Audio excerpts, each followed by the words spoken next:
Hi Morgan and Izzy, I'm Tony. I'm a chef based in Manchester. I've been a chef for nearly 20 years now, and I've worked in Manchester, London, Melbourne. So I've been around a little bit, and I've been asked to speak about mythological foods. I'd like to talk about cocoa and its connections with the Aztecs. I've always found that region and historical period really interesting. So, to the Aztecs, cacao was never a crop.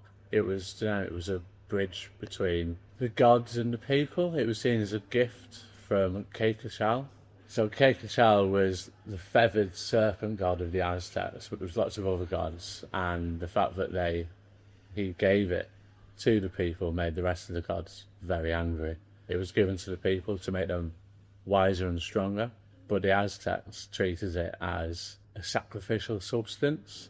They treated it as money. They held it in incredibly high esteem because the cocoa pod, it's kind of a pod in a hard shell, and it's surrounded by like dark liquid. Kind of when you open it up, it looks a bit like a heart, and the dark hue of the liquid is like blood.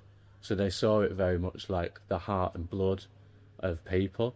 They used this in ceremonies, but it was very much for nobility, it was for warriors, it was for priests, and they used it in sacrificial terms as well. Once they'd sacrificed people, they'd mix some of the blood from the sacrificials into the drink and offer it round, and this would give vitality, it would give strength.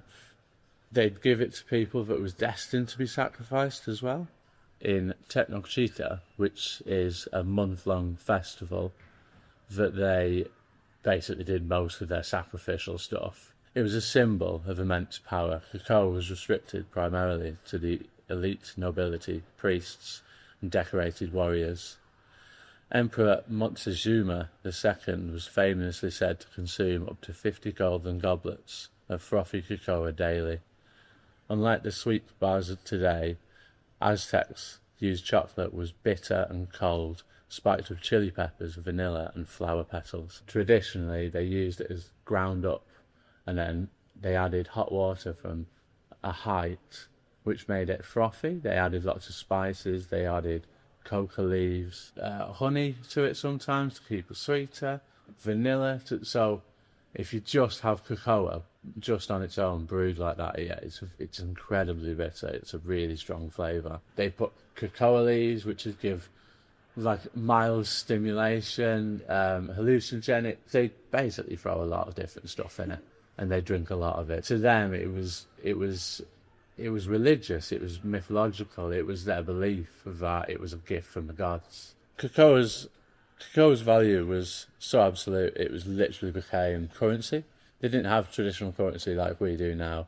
They obviously traded and gifted in gold, silvers, precious rubies and such.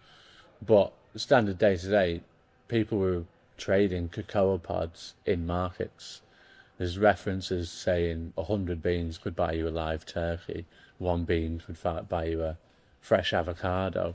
They used it as medicines as well. They believed it would cure fevers, cure stomach upsets, it would fortify their body. It is incredibly rich, and it is incredibly calorie dense as well.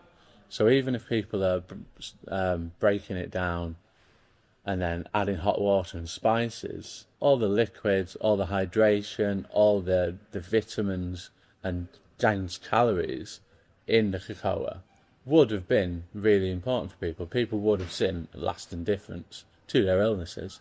So not only was it used as a currency and ritual, as it was also used a lot in medicine as well. I'd like to wish you luck in trying this ancient drink. One tip I'd say is once you've ground the cocoa pods in a pestle and mortar, add your spices. It can be anything from chili, cayenne, paprika, dried bay leaf, even really like whole black pepper. And then when you're pouring, it has to be really hot liquid that you're adding into this mix. And you pour it from a height because that's creating the foam. And the Aztecs really saw the foam as the sacred part of it. Yeah, that's all from me. I've really enjoyed being part of this project, so thank you very much. Mystery Munch, global eats and ghostly feats. Grab your dinner, take a seat and listen in. Released every Friday at 7 p.m. on BBC Sounds.